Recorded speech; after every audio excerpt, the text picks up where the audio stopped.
Hi guys, so we decided to come over to Florida for a couple days. I'm sure you can guess where we're going based on my ears.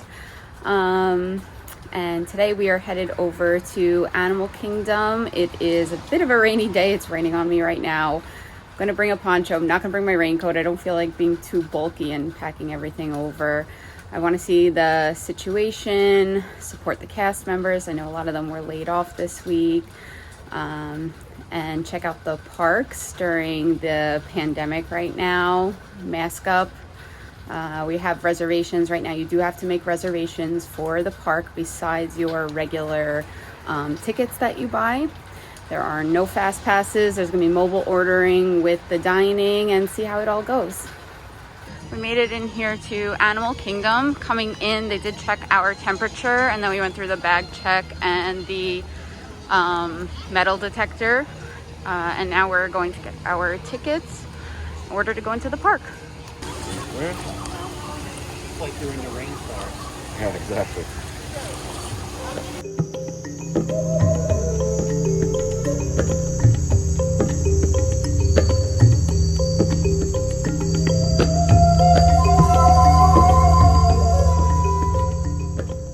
So the only differences that I've noticed so far are the masks, which are making me not be able to see, and then that they took temperature screenings and temperature checks when we first came in.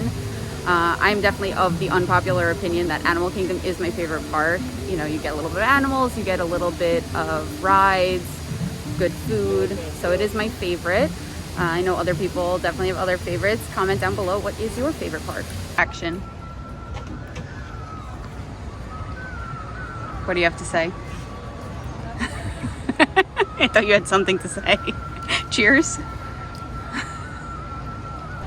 So because of the social distancing right now, you cannot meet with the characters. So what they've been doing instead is in each of these parks, they're having the little character cavalcades where you have one or two coming by. So in Animal Kingdom, they have them coming down the river on the boats. And then in Epcot and Magic Kingdom, they have them like on little floats and carriages walking down the street.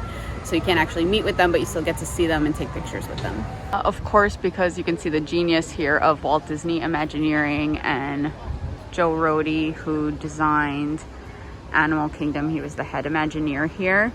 Even though this is a fairly new section where Rivers of Light used to play, it's not playing anymore.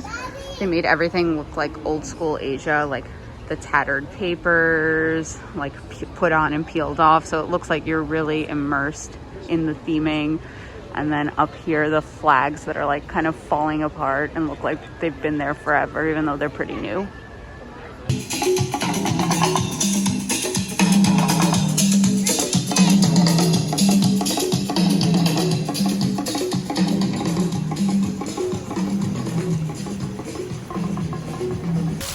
He's looking at us. Yo, come here. Oh.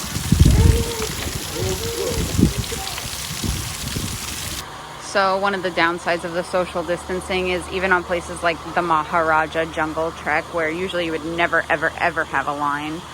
Now you have a line because of the social distancing dots, and you have to wait to get in the inside parts more than you would ever have to wait before.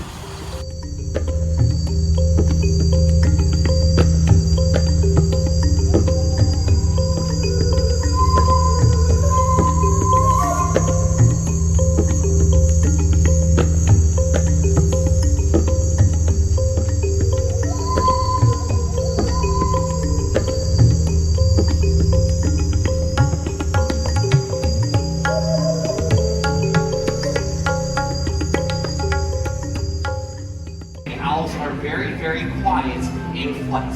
He's going to figure out the perfect path. Here he goes. Nicely done, guys. It was like one yell that went all the way across the theater. It was fun. And that's exactly how it works in the wild too. Like, so he's asking him to do stuff like turn into a circle. If he decides to do that, Adam's going to make sure he gets a treat. Hey!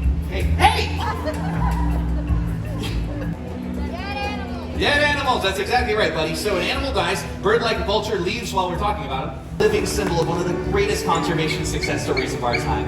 That's right. It wasn't that long ago when their numbers had dropped so low, so fast that a lot of people thought future generations would never get a chance to see a bird like Hope out in the wild. But an amazing thing happened. because people took action. Yes, we cleaned up the waterways where they fished, and we stopped using chemical pesticides like DDT. It was one of the reasons for their decline. Right, so people like all of us, we made a big difference for these birds.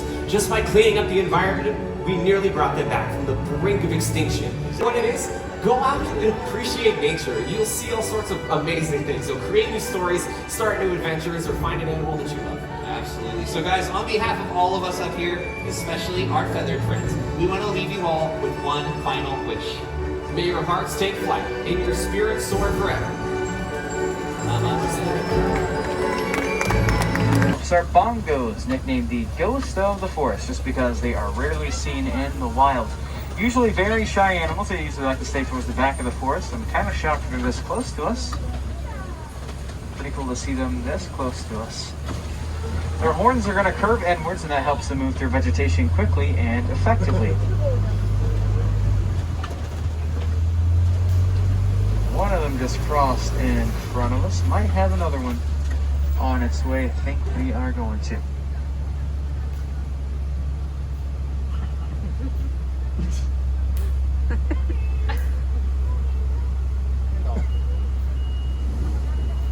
Maybe.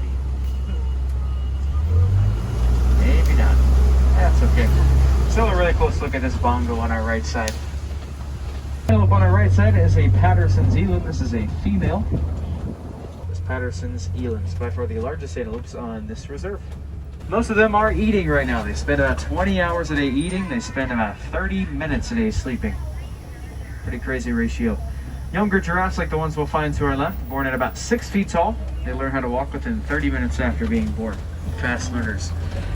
So notice how its back is a little dirty. They like slinging dirt up on their backs because dirt will act as a natural insect repellent and a natural sunblock for them. It gives me a pretty good sign that is a male elephant because males are often solitary. That just means they don't really get along with other elephants too well. This can be heard from up to 5 miles away.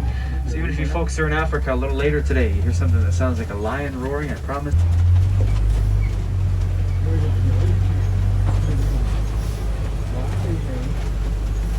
Up to 5,000 pounds apiece.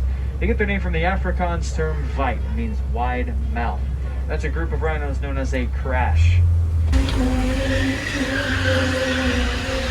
Whoa! Welcome back, everyone. Let your hands out of the flags as I open up doors.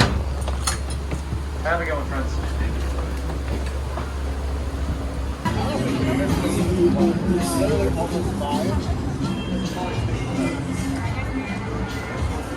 Here you can see Festival of the Lion King is closed right now, so is Finding Nemo. Okay, so we made our way. Oh wait, let me wait for the music. Step one. We just made our way through the safari. The wait time posted was 35 minutes. The actual wait time was 20 minutes. Do I think it's less crowded than usual? Maybe, yes, a little bit. But the lack of fast passes makes it really long waits. Also, the social distancing adds extra time that normally wouldn't be necessary. So even though people are like, yeah, it's less crowded, go to Disney right now, honestly, it's not that great. You're waiting on lines a pretty long time. We only went on 3 rides today so far in Animal Kingdom. We did get to see a bunch of the animals, and now we're heading over to Pandora. Also, they're shortened hours for the park, so it also kind of cuts some of the time out of your day. We have made it here to Pandora. Over here you have Pangu Pangu, which is a bar. Okay. You got the floating mountains. And on this side, Satuli Canteen, which is the quick service restaurant.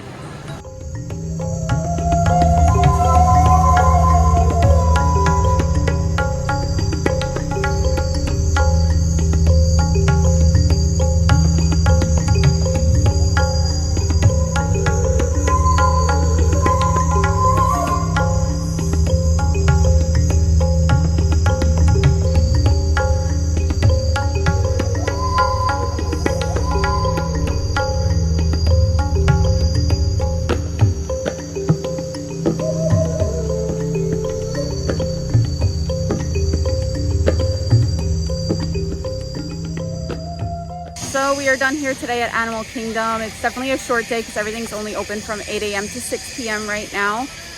We got to go on both Pandora rides. So fun. Flight of Passage, my favorite ride. I know I haven't been on Rise of the Resistance yet, but I've heard that one's great as well. The one bad part about it closing early at 6 p.m., everything's still light, so you don't get to see Pandora lit up all behind me. But it's all right, it is what it is for now. Hopefully things will get better really soon.